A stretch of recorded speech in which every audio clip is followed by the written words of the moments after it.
जीवन में राग द्वेष न रह जाए। बड़ा खतरनाक है ये राग द्वेष। अगर किसी से राग है तो बड़ा सूक्ष्म होता है राग का धागा, और वो जब हमारे ऊपर संकट आएगी, विपत्ति आएगी, या तो वो धागा दिखाई देता है कि अभी वो है ना।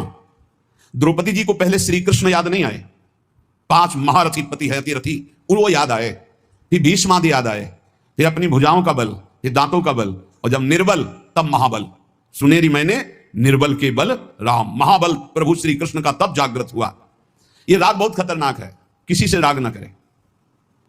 यही राग जब प्रियालाल के चरणों में अर्पित हो जाता है तो अनुराग कहलाता है। जब शरीर भोग, शरीर संबंधी, यही बहुत फंसा वाला जन्म मरण चक्र का मूल यही राग है। और जब इसमें बाधा पड़ती तो द्वेष हो जाता है। द्वेष बहुत खतरनाक है।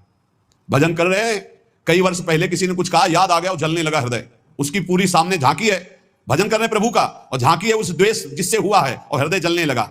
या कभी वो सामने पड़ गया तो देखकर जल। द्वेष ना होने पावे अजात शत्रु ते सदा, भक्त अजात शत्रु होता है, एक भी पूरा सृष्टि में शत्रु ना होने पावे।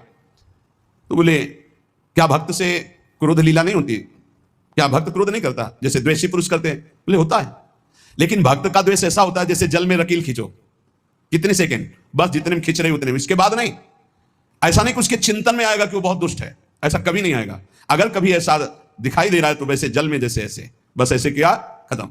और संसारी पुरुष का द्वेष कैसा होता है? पत्थर की रकील खींच दो तो बनी की बनी, और वो जल की रकील, जल में ऐसे रकील खींचो, एक सेकंड में खत्म। ऐसे भक्त का आवेश होता है, कोई धर्म विरुद्ध या इष्ट विरुद्ध या ऐसा तो एकदम वो आवेश दिखाई देगा, लेकिन उसी क्षण हो तत्काल बिल्कुल द्वेष, किंचन मात्र नहीं, किंचन मात्र मंगल की भावना नहीं। अगर राग द्वेष है तो फिर वो भक्त कैसा? जीवन में राग द्वेष न रहने पावे, किसी से राग नहीं, किसी से द्वेष नहीं, और किसी भी भोग के प्रति ऐसी प्रचंड ममता कामना ना हो कि प्रियालाल का विस्मरण हो जाए। प्रियालाल का स्मरण करते हुए धर्मयुक्त भोग को जीवन यापन के लिए स्वीकार किया गया है। प्रियालाल का स्मरण चल रहा है और शास्त्र सम्मत धर्मयुक्त भोग है जीवन यापन के लिए, लेकिन शास्त्र विरुद्ध प्रियालाल का विस्मरण करा दे ऐसा भोग भक्तजन स्वीकार नहीं करते, और जो स्वीकार करते हैं वो भक्त नहीं होते। राग द्वेष भक्त के जीवन में नहीं होता, और ऐसी भोग कामना नहीं होती जो भगवत विस्मरण करा दे या शास्त्र विरुद्ध हो। अगर शास्त्र विरुद्ध और भगवत विस्मरण कराने वाली भोग वासना, वो फिर अभी भक्ति रंग नहीं लाई।